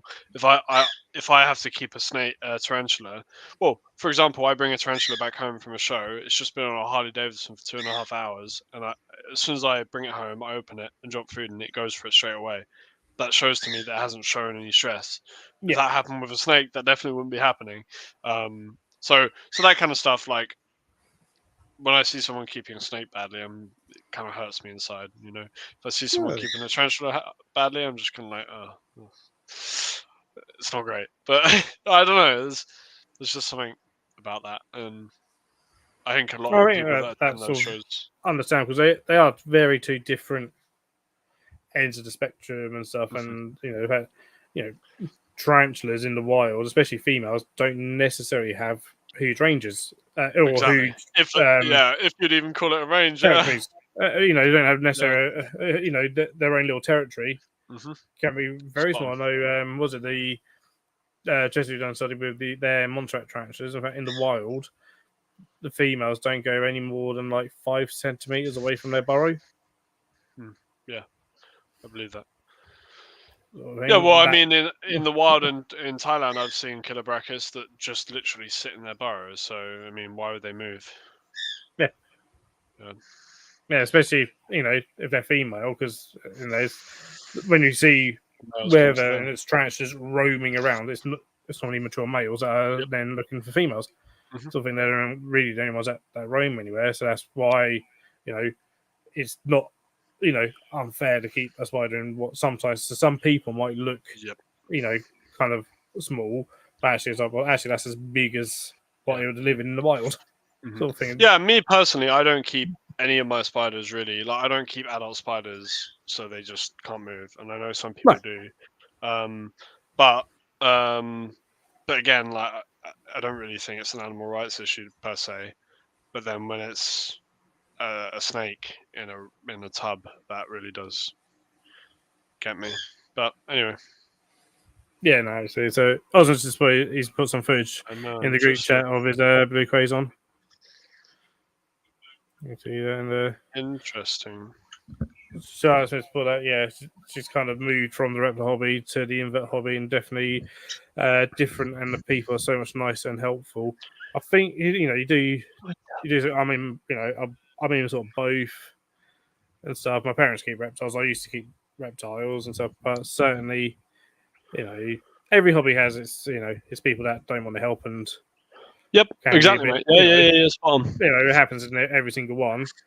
But I would totally agree that by and large, most of the time with most invert people, I'm more than willing to share you know, their experiences with a species or whatever, and help guide you. Not sort of have a go at you for asking a question or Mhm. whatever. Yep. So that's always The worst you'll get sometimes is more worth. substrate. Yeah, that's it. That's it. Need more Yeah. substrate sort of thing. And stuff, and that became for a few years that became kind of a bit of a meme thing, didn't it? Kind of thing Mhm. like, yeah, just needs more substrate. So, but by and large, you don't get as much toxicity as you sometimes get with reptile community because there is with the reptile community, you got the advancing side that wants to do things as naturalistically as possible and enriched as possible, and this and the other. Which I would say I'm part of, but And that's not always, you know, that way is not always the most correct way sometimes. absolutely, yeah, I totally agree with you. Yeah, I totally agree with you. But people can be very, and I've been there myself, and hard headed, like, nope, this is the only way to do it, Yeah. sort of thing, and stuff. And then you got the opposite end of the scale with the rat keepers and stuff. They're Yeah. like, nope, it has to be in this, and Mhm. raw pythons only live in termite mounds or and stuff. And there's no that in between, and well, look, actually, It there's does seem that way, you yeah. know, let's actually work together along this rather than just fighting with each other all the time. Mhm. So in which, again, invert side of things does tend to be a lot more. Yeah, let's work together. Let's Totally. sort of Yeah, thing, I help each 100% other out agree. with things and stuff, which is much nicer. Unless kind of trying to shame you for asking the question, Mhm. because Yeah, should well, never be shamed for asking the question. that's something I learned.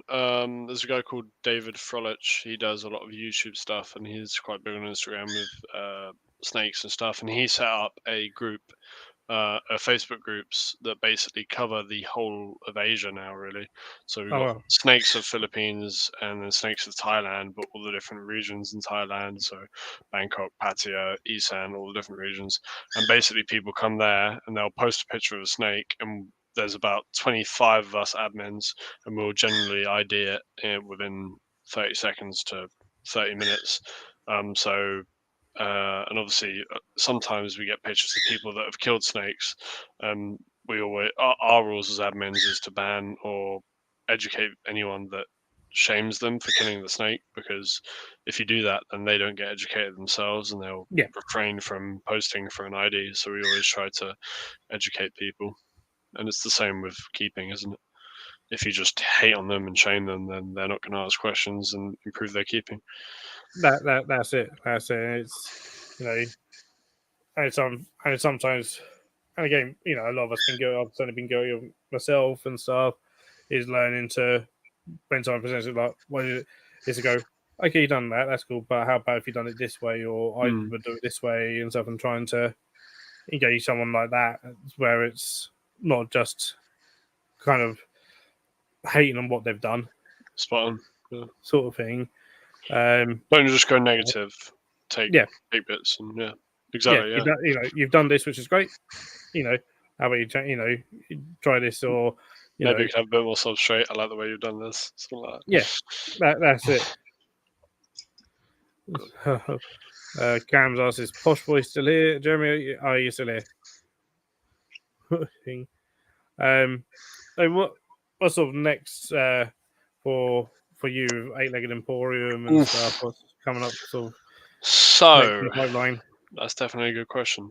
So we have an adult female P Metallica who I'm waiting to molt, and I reckon my male, which I got as a sling actually, I think he is maybe penultimate, maybe 1 or 2 more molts. Ooh, nice. So that will eventually happen. I did get a mature male PMAT, because I expected my female. Apparently, she was due to molt. She's up there actually. Backwards that way. She's there. That one on the end. I expected her to molt a while ago, but she didn't, and the male died really quickly. So I'm not sure whether it was 100% on when he matured. But I've paired Harpactira baviana. So Right. maybe in a few months we'll have a sack from that. Surprisingly for me, I have a Brachypelma smithy that is paired. Whether she'll drop a sack, we don't know. Harpactira namaquinensis, my little mature male, is over there, but he's really not having it with her. She's interested, but he's not. I've got more Pulchripes, Harpactira Pulchripes on the way. I've got eggs with legs and Monocentropas balfouri. Most exciting for me at the moment, probably, I have a Dodicanthelli dermatonensis on the sack. So that's really cool because a few people I know have not managed to get those to drop a sack. So she's dropped a sack for me. What else? I think that's probably about it. I plan on breeding Ceratogyrus soon. I've just brought bulk. I've got about 5. Yeah, I've got 5 Pteronoculus caudatus juveniles for a breeding project. So that's cool. I think that covers about everything. Yeah, maybe I plan to breed a Chilobrachus species at some point. That'd be quite cool. I never bred Chilobrachus, so that'd be interesting. But anything old world for me is interesting, and anything spicy, fast, venomous, that's what I like.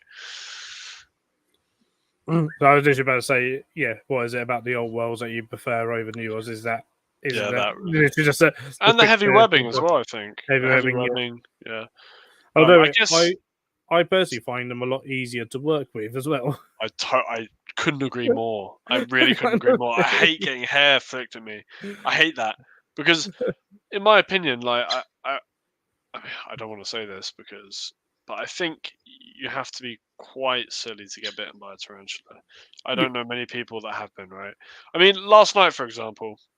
So I'll tell this story because it's quite a good learning thing for me. So hey Charlotte. So Alicia's arthropods, you might know her on Instagram. She sent me a video of a girl on YouTube. I think it was YouTube or TikTok or something, right? Yeah, exactly, Osman. Yeah, you'll like this story, Osman. So a girl posted a TikTok or YouTube short or something of a mature male biroops on her head, and said that she tried to feed it and then it ran onto her head. And I said to Alicia, I was like, "Oh, that's I don't know how she got herself in that situation." Blah blah blah. Like that was so I don't know what she's doing, right? But last night when I was rehousing my biroops, I shit you not, I coaxed into the enclosure. It ran straight up my arm, straight up the back of my arm, onto my head, down my head, onto my other arm. I put my hand.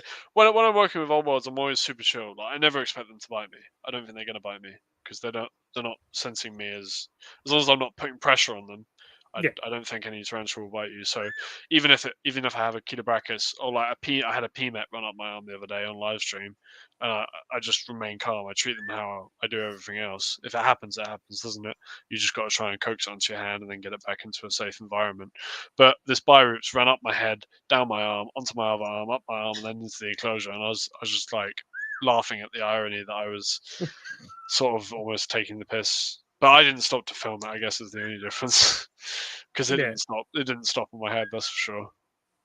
Do you want attention? With, Dave had that happen with his, isn't he? I think that's with Boroops as well. He's like doing rehousing. Oh yeah, ran up his arm and ran back his head, and he was all like, "Okay, this is a thing." Yes, you're right. You're right. I remember watching that video. It hasn't happened to me with mine yet, but you know, if it happens to Dave, it can happen to anyone. They remind me of Chilobrachus, the way they move and how quick they are. So, but again, his video is a perfect example of that. Of you remain calm. Exactly. It's going to stop. Yeah, I mean the thing is when you're working with tarantulas, like none of them are going to kill you unless you're like No. really allergic. So that's sort of how I think of it.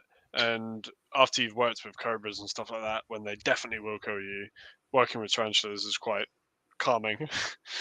Uh, it's happened to Jeremy too. Oh, there we go. It's So happened to a few they are people. quick. Sort of thing. Osman remembers it, and it was funny. Mark did a good Benny Hill version of it. Yeah. So, The only new worlds that I do like to keep as anesthetists, they are new world, aren't they? yeah. Yeah. I've got quite a lot as anesthetists, and I do really like them. I've got one. I could count the new worlds. I have not many. I got a polka pair. I got Smithy. I got Xenethus species white. I've got an adult, but I still haven't managed to sex it. It's in a lovely bioactive enclosure in the top right there. It's got loads of plants sitting out right now. Actually, it's really cool. Nice. So hopefully that's female. I thought it was a penultimate male when I brought it from someone else's collection. So they said it was sus female, but I'm not sure about that. Can you hear this bird? I can. Yep. We can hit. Yep. What's up? You want attention? Come here then. Yeah. No, you don't Wants want to me be to go part of the near you. stream. Yeah. It's a proper attention seeker, this little one. But yeah, so I got Xenethus species white. I got that, so hopefully that's a female. If not, it will be going to Luke probably if it's a mature male. Then I've Lucas got Spa. yeah, exactly, yeah, Lucas Bar. I got two Xenethus species blue, which are growing on. They grow so quickly, Xenethus as well. And then I've got two species bright. So I think I got five. Yeah, two species bright, two species blue, species white. Yeah, so I've got those, and then I've got a blondie, which I'm growing from a sling. Can you be quiet? Yes, I know you're there. Come here. Why? It just doesn't like hands very much. If I go to kiss it, it will love it, but it doesn't like my hands. Yeah, bioroots and kilos are from. Oh, yeah, exactly. Yeah. Step up. Right. Step up.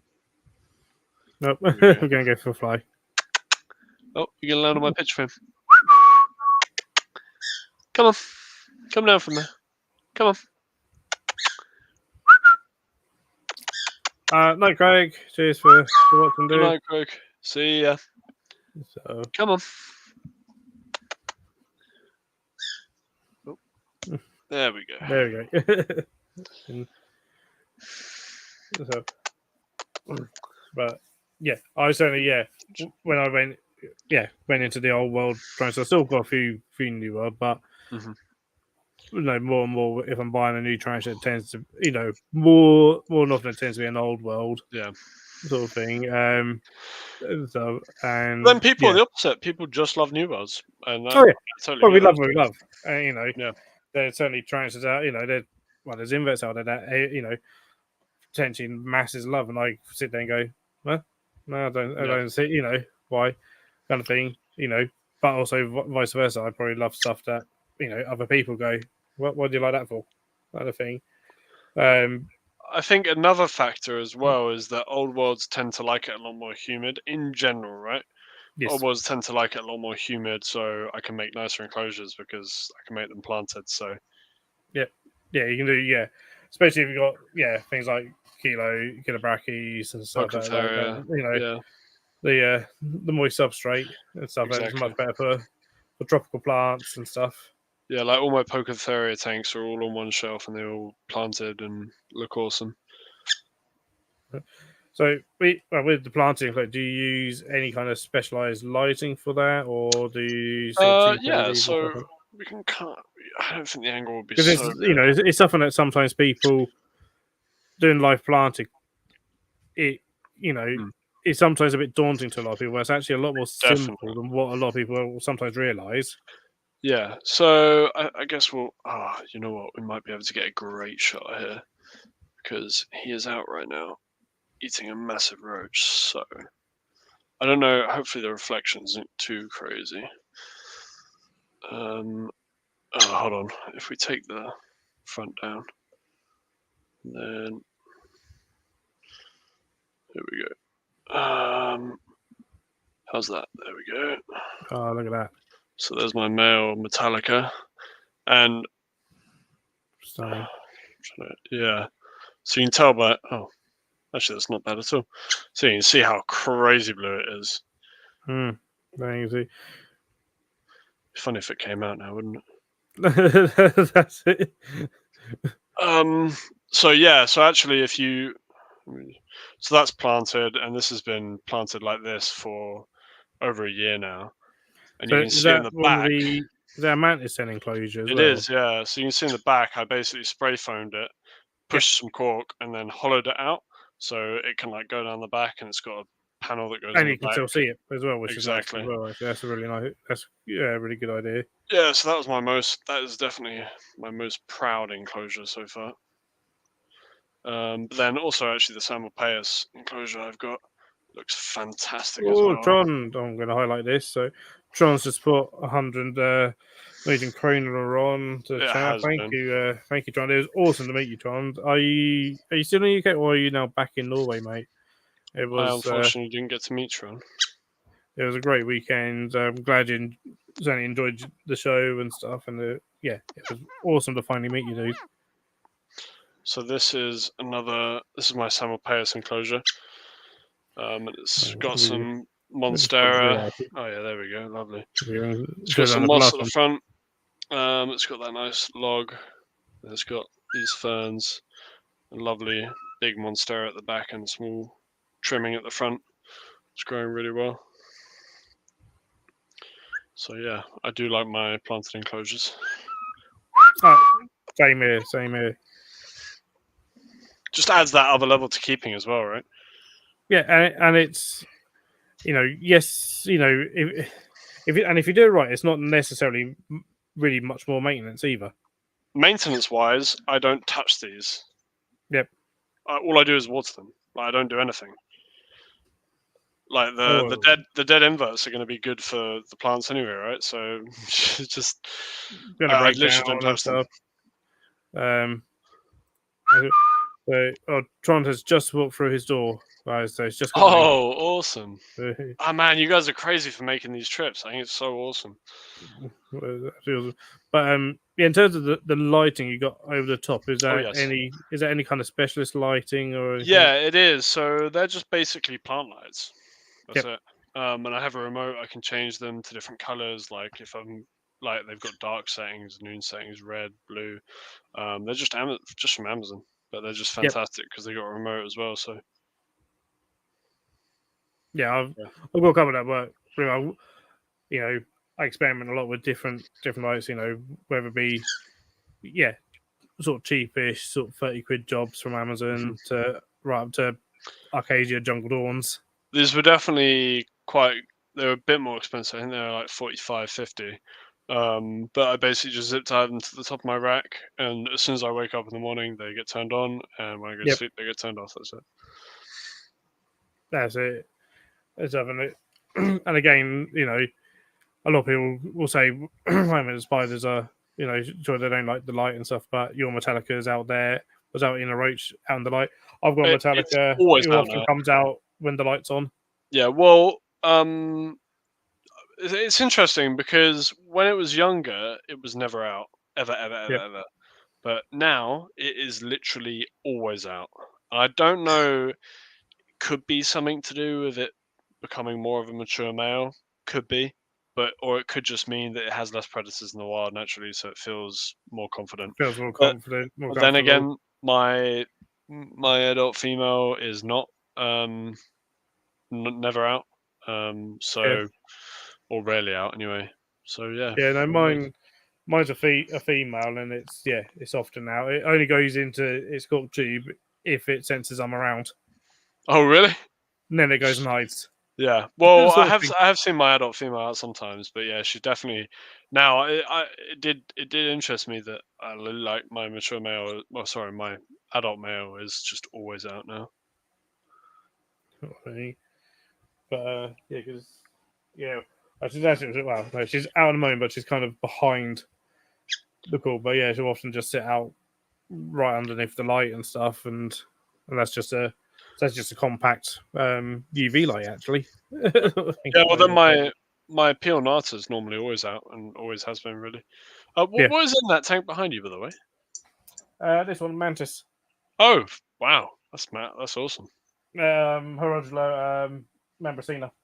Oh, okay, so giant Asian. Yep. Cool. And then put it this way, it grows so well that the Skindapsis That's cool. is grown out of the tank. That's awesome. Yeah, I might need to trim. Don't be like that. I might need to trim my asparagus fern because it's growing so much in one of my tanks that's lifting up the mantis den Yep. top. Yeah, But yeah, this, mantis den enclosure. Sorry to interrupt you, Phil. yeah, this I have to trim every so often, but this I want to see if I can trail it around the place a little bit. That's cool. Do you like take props as well? Do you take little clippings and then? Oh, every now and then, yeah. Yeah. You got to do it, stick it in another enclosure, and you got free plant. That's what I do. Yeah. I just did that with one of mine. Actually, one of mine. Yeah, talk about the Mantis Den enclosures. Yeah, well, I mean, I have. Well, I've got 4, 8, 12s. We've got about 16 of them set up right now. However, I've found a company that do enclosures that are incredible. I'm gonna show them off actually because I really think they're amazing. So well, sure. I'm guessing because those Mantis Den ones, they come flat packed and stuff, and you'll probably get with those little bands. I'm guessing that you've silicone sealed the bottoms and stuff, because otherwise, but the moisture's gonna leak out. These are NeoRep enclosures, and they are amazing. So this is a little sling one, obviously. They have magnetic tops. The best way to compare them really would be to say they're the UK tarantula cribs, but they're solid, they're cheap, they're super affordable. They have the little magnetic tops. They're really great. But they do all sizes. So if you look at this one, because I know they've got more size, but they come from the same factory as Reptizoo. Okay. So it's they're made as kind of like non-branded, and then they're branded and sent out, kind of thing. Okay, I got you. Yeah, well, they've got 2 websites as well. They've got NeoRep and Next Exotics or something. But here's a planted bioactive one I did. So this is quite nice. But again, these are not even that expensive. They're like 20 something. Nice. Like, they're so good. For the quality, the ventilation is excellent. Nothing's ever getting out of here because the magnets are strong. Yeah, I mean they're just fantastic, really. It's actually because I've sort of looked at them a little bit. I mean, the company's been around for a long time and was making some really dodgy lights. Oh, really? Yeah. I know they were doing some reptile stuff. Anyway, I spoke to them at the last show. Yeah, it must have been the Leamington. Yeah, it must have been was it BTS? One of the shows, and they said they were. Yeah, it was one of them, but it was the first time I've seen them. I spoke to the guys, and they were really cool. And the other things that I really like, because they've got their own glass enclosure, or NeoRep also doing glass enclosures that are very similar to like Exos and stuff. Yeah, I have some of those as well, and they're also good. But yeah, these little sling enclosures. So in I've got the ones that say Reptizoo one that is exactly the same. Oh, really? Same as this? Yeah. Ah, okay. Yeah. Interesting. Yeah, Spider Shop normally send them out the shows for like a $5. Oh. Or whatever. It's literally. Oh, yes. They have got these ones. Yeah, you're right. Yeah. In the little boxes, don't they? There's some in the little cardboard boxes. Yeah. Yeah, you're right. Yeah. But anyway, whatever they're doing, their prices are super reasonable. I've got some other ones, but I can't be asked to get them out of the rack. But yeah, whatever they're doing anyway is fantastic. The quality is always good. The prices are very reasonable, and I just think they're perfect. For me, who likes to pay a little bit more of a premium price for a good product, that I like to have all of mine looking symmetrical as well. So all of my Mantis Den are on one shelf, and yeah, so for me they're perfect. They stack fantastically as well. No, it's good. It's good to hear someone who's actually using them and is enjoying them. So that's always good to hear, because that gives people. Because sometimes especially if they're relatively new to technicals, and they sort of came up Mhm. with quite a range of them. Yep, And I've they've been got looking at them a going like, well, massive they look range. good, but are they? Sort of thing. But hear from someone that is using them and enjoying them, that it's go, okay, maybe I might have to get a couple. Sort of Well, thing I initially. will tell you that I will be slowly transitioning everything into them as soon as I can, because they're just so solid. You don't need to seal them for bioactive, Yep. or planted. So that would be a massive plus. The price is very reasonable, and they do every size you could need pretty much. But definitely, I'll be transitioning slings into them. These are fantastic as well. Where is it? Where's my bird gone? Okay. Yeah, this is I'm yet to Yeah, use I've been a looking. little Yeah, I was sling looking at arboreal. those. It's like, yeah, for arboreal slings and stuff. Yeah. The only qualm I would have for these is for me, they're too tall for a sling, but they're too like not wide enough for a Yeah, juvenile they're sort of too arboreal. narrow for like a So juvie sort they of could thing. do with about. I know it sounds petty, but they could do with about being here, and then they would be perfect. But still, I'm going to find use out of them. You could even put a fossorial tarantula in here. Would be Yeah. great. So I think I might, when my See, UK exotics. see UK. But yeah, I'm going to find something to put in here soon, because I do want to use them, because they're very nice. You are just the biggest attention seeker ever, aren't you? Huh? Can't Yeah. just thought it's good to be home, but part of him wishes that he didn't go home, and they had an amazing trip. I'm glad he had an amazing trip, and I totally. I mean, I feel you there as well. I'm like, oh, I wish I was still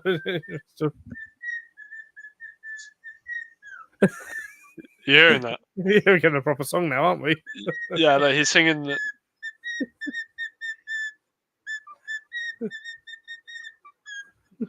He's doing the match of the day theme tune.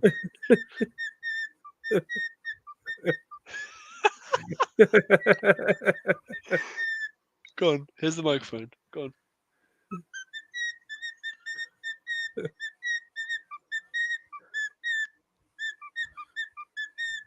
You're amazing, boy. You are. Yeah, you are. Yeah. Yep. Well done. Do you want to clap?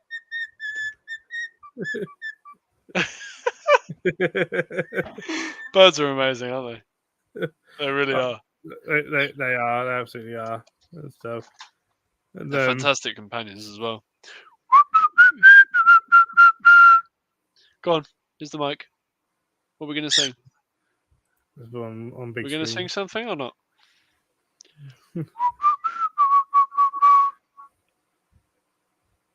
Like going camera shy now. No pressure. No pressure. We're going to do something or not? No, you're just going to have a groove. No. Don't perform on command. What are you on about? Yeah. But you said Yeah, the you can get. cocktail's not yours though, didn't you say? No, it's not mine, which is surprising. It's taken to me so well. It took a little while to have a little fluff up. Yeah, it took a little while. It took like a couple of hours for it to warm to me. But eventually, now. That's pretty quick, to be honest. Yeah, well, That's quite apparently it quick. only likes men, which has been.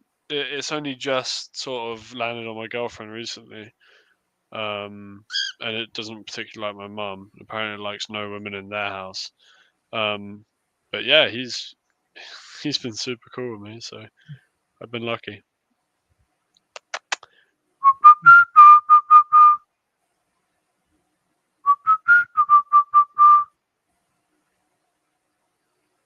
No.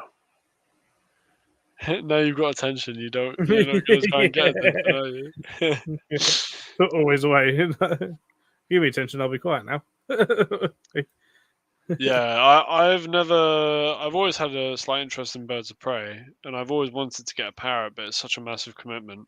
Yeah. It's just like getting any mammal or bird. It's just such a big commitment that I would really want to have all the time in the world for it. And parrots can have some really bad issues if they don't have attention or they're Parrots not they can get sort of very feather plucking and lonely and stressed. stuff because you know a lot of them live in quite big flocks in the wild, so they're very sort of sociable birds Exactly. and stuff. That they're not suited to for most people, and they live a long time as well. A lot of people don't realize just how long, Exactly.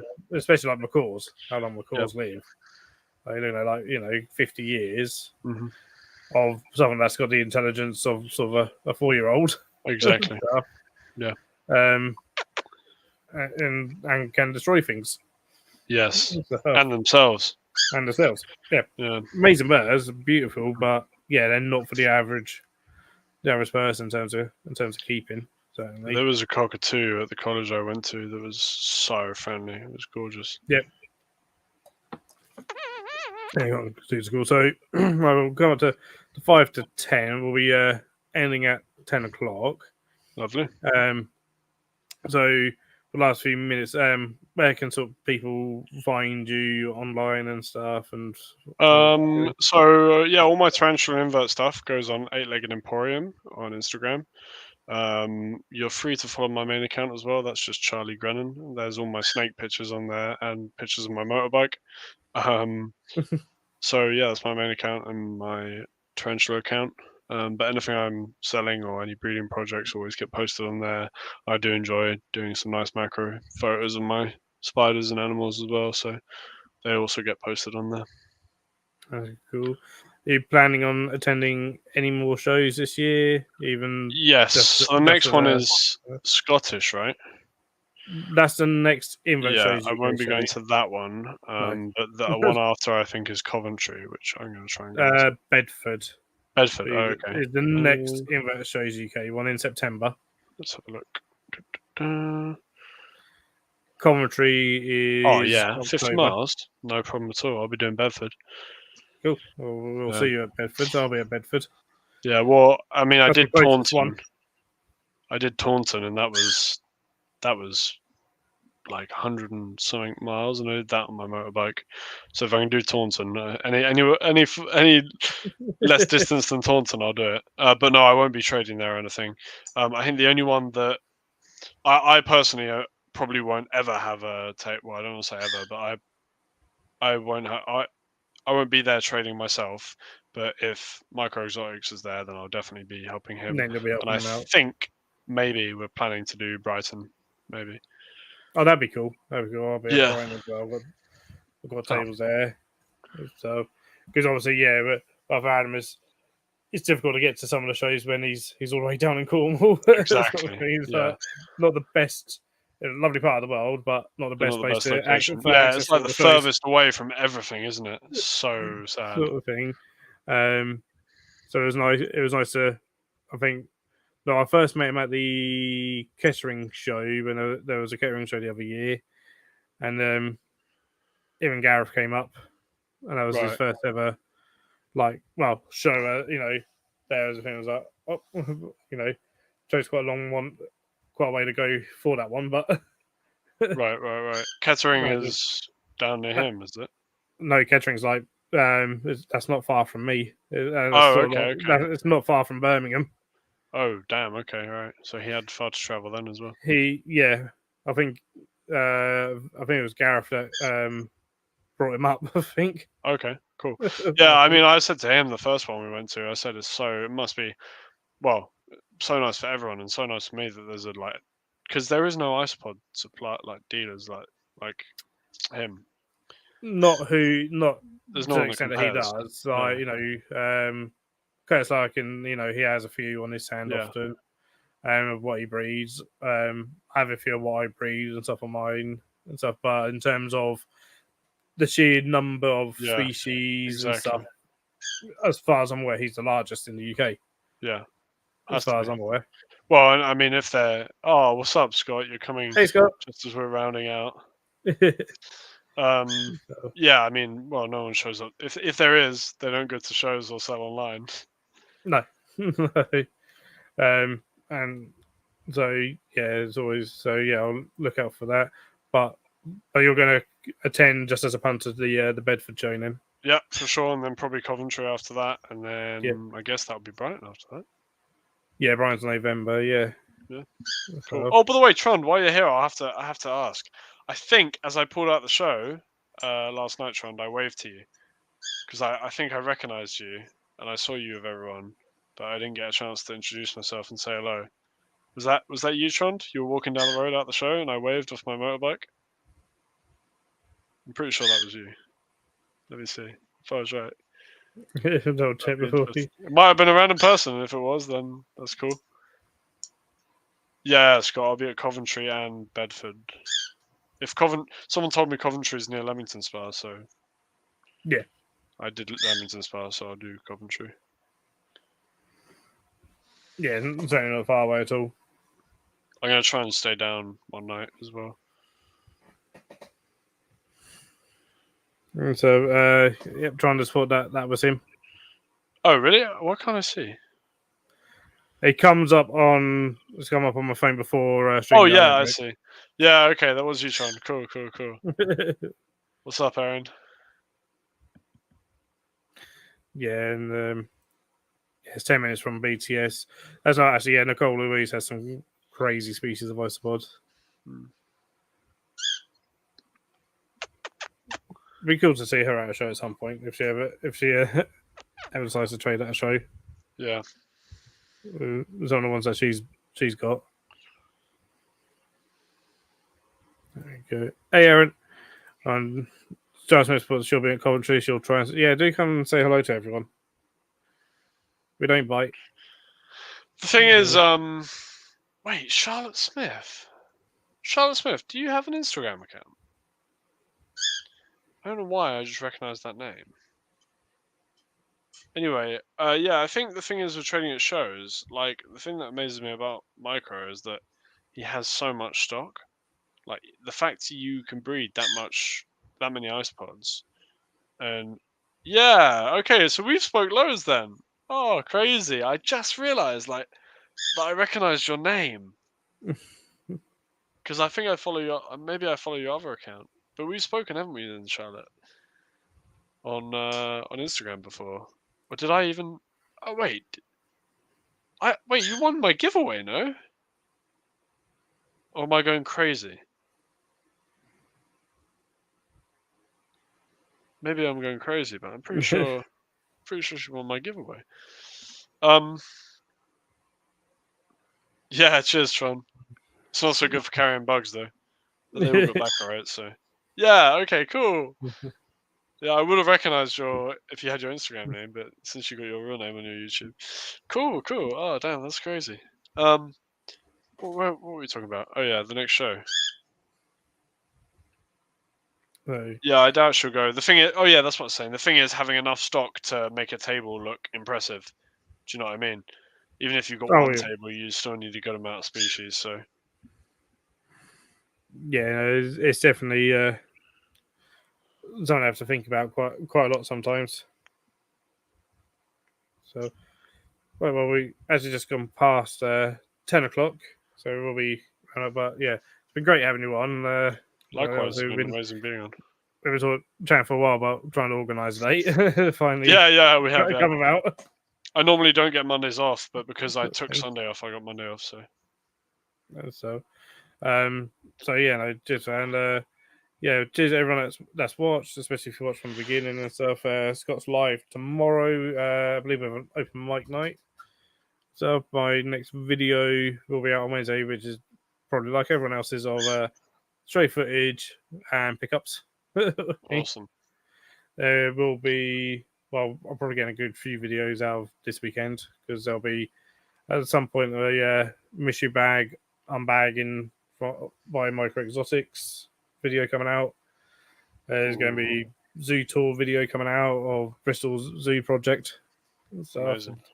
Various other things from this past weekend. So it's been a blast. And we'll have to have you on again at some point, Charlie. Yeah, for sure. I would love to be on. So cheers again, and so I'll just say good night, everyone. Cheers for joining. Thank you, Phil. Cheers, everyone. Good night.